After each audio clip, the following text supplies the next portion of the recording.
Hey everyone, Tankenstein here. In this video, I'll be reviewing the TO-55. This is a currently rank 5 battle rating 8.0 Russian flamethrowing medium tank that costs 8,320 golden eagles and comes with 15 backups. In this review, I'll be going over everything that you need to know about it, including its stats, how it plays, I'll go over its strengths and weaknesses, I'll give some scores in several key areas, and then I'll give my final recommendation and if I feel if this vehicle is worth purchasing or not. As always, if you don't mind, please consider subscribing if you'd like more content like this, as I greatly appreciate it and it will help me grow towards 100,000 subscribers and beyond. But with that said, let's get into the review. Now to start, I'll place its stat card here on the side of the screen. Important things to note are its flamethrower, good armor, and powerful cannon. Now, for how it plays. To put it briefly, this is basically a T-55A, as it's largely the same, including having the same stabilizer, engine, and weight, but trades the T-55A's APF SDS shell for a flamethrower, and also a 0.3 BR decrease. With this said, the TO-55 has excellent APDS and Heat FS shells, and even has a very effective APCBC shell as well. Because it has such excellent shells, you really can't go wrong, and it allows the TO-55 to be able to use whatever it wants and still be successful. On top of this, it has the same very good armor as the T-55A, which means that it is fairly tanky for a medium tank, and is likely better described as a first-gen MBT. It even has decent mobility, though this is the weakest between its three aforementioned characteristics. In all, however, because of the tremendous versatility of the TO-55, it can be played as a frontline tank, especially in the down tier, as a flanker or support in up tiers or down tiers, and can even cap bases, though really only if you're nearby one, as the TO-55 isn't nearly as fast as some of the speedier options that it will face. Probably the most noteworthy thing on this vehicle, aside from its tremendous versatility, is the flamethrower that's mounted in the turret where the coax LMG would normally be mounted. In short, with the exception of the armor surrounding the outside of the flamethrower, it really doesn't help the tank. You might get an occasional assist from it, but will probably rarely, if ever, receive a kill from it, being that most tanks at and around this BR are fully enclosed and are thus essentially invulnerable to flames. Probably the biggest negative of having this flamethrower means that you will be able to carry fewer shells in total for your 100mm cannon than you would with basically any other T-54 or T-55 variant, and that the fuel compartment for the largely useless napalm is essentially a large unremovable ammo rack. Thankfully, again, the armor on this vehicle is fairly good, where, in my experience, it doesn't really feel like it poses much of an increased risk of death over just having a normal 100mm ammo rack in its place. Really, the flamethrower is just good for trolling, in that you can set friendlies on fire without damaging them, and that you can make it difficult for enemies to see you if you essentially block their sights with flames, though of course this can really only be done at close range. Aside from that, however, this is basically just a lower BR, technically less capable T-55A, being that, again, it lacks its APF SDS, though the aforementioned APF SDS on the T-55A is somewhat mediocre. Regardless, it can do pretty much anything that you want. You simply just need to understand that the flamethrower on this vehicle doesn't do much of anything at all. Now with that said, let's get into its strengths and weaknesses. And first, for its strengths. It has relatively strong armor that's the result of being both highly angled and fairly thick. Second, as with most Soviet tanks, the TO-55 has a short profile, making it more difficult to see and hit than other tanks, especially compared to American vehicles. Third, it has a cannon stabilizer. For its fourth strength, it has night vision. Fifth, it has an HMG mounted on top of the turret, which is extremely useful versus lightly armored vehicles and aircraft. For its sixth strength, while the flamethrower itself isn't very useful, it has additional armor surrounding the end of it, which can assist greatly when your turret is hit. Beyond this, the TO-55 has fairly strong and diverse ammunition options with capable APDS, Heat FS, and APCBC shells. Beyond this, it features a commander sight, which is kind of unusual at this BR, and finally, it has premium RP and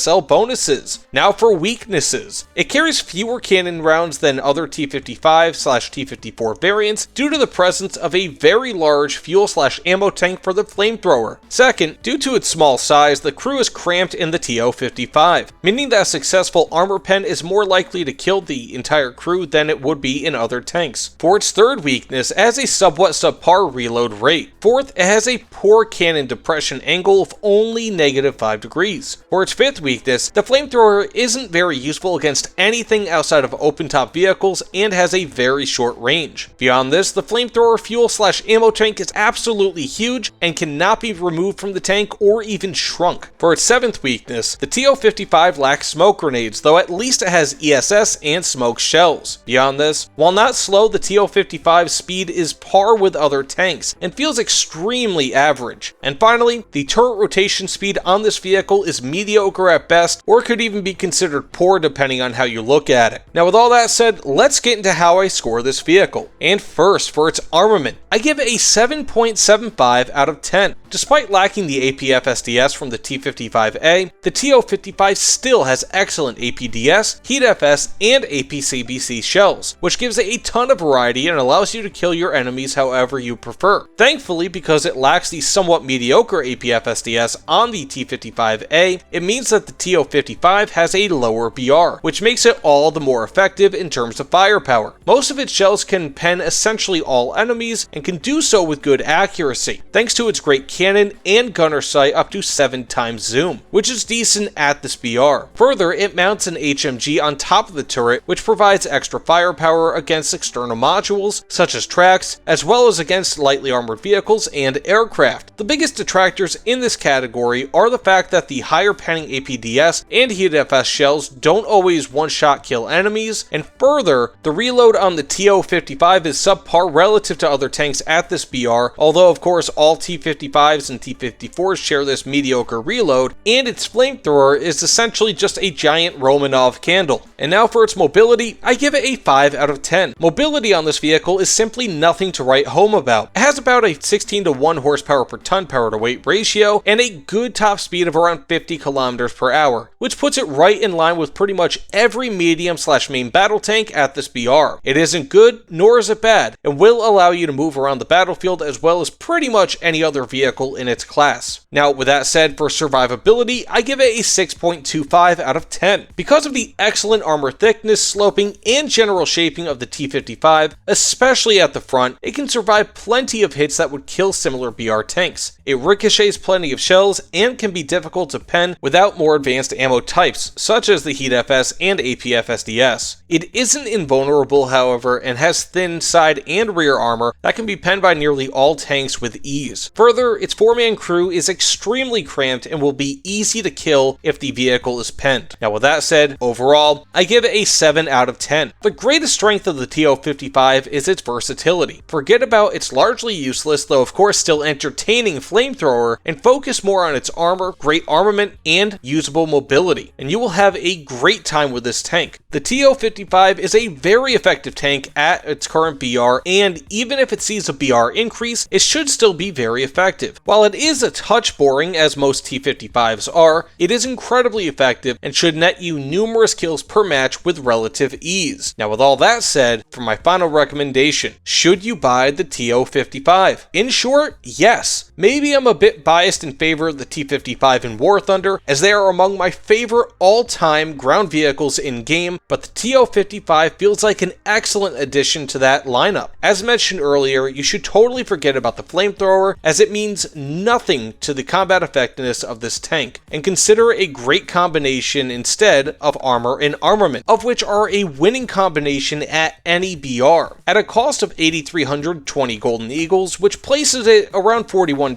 USD, it is a fairly decently priced tank compared to other vehicles, though sits at just a few dollars behind the much more extreme Object 120, which focuses on speed and its cannon and totally forgoes armor. If you're instead looking for a more balanced approach to War Thunder, the TO-55 is more worth your money and is easily one of the most balanced premium offerings in War Thunder at this BR, and will give you a good taste of what top BR gameplay for ground is all about. So yes, the TO-55 receives both my Tankenstein seal of approval and my full recommendation. Although of course, if you guys want, it doesn't hurt to wait for a sale. Its Flamethrower may be useless, but it doesn't mean that this tank isn't hot. Either way, thanks all so much for watching. If you don't mind, please consider liking, commenting, and subscribing, as those all help me tremendously. Again, thanks so much, and I'll see you all on the other side. Take care, everyone.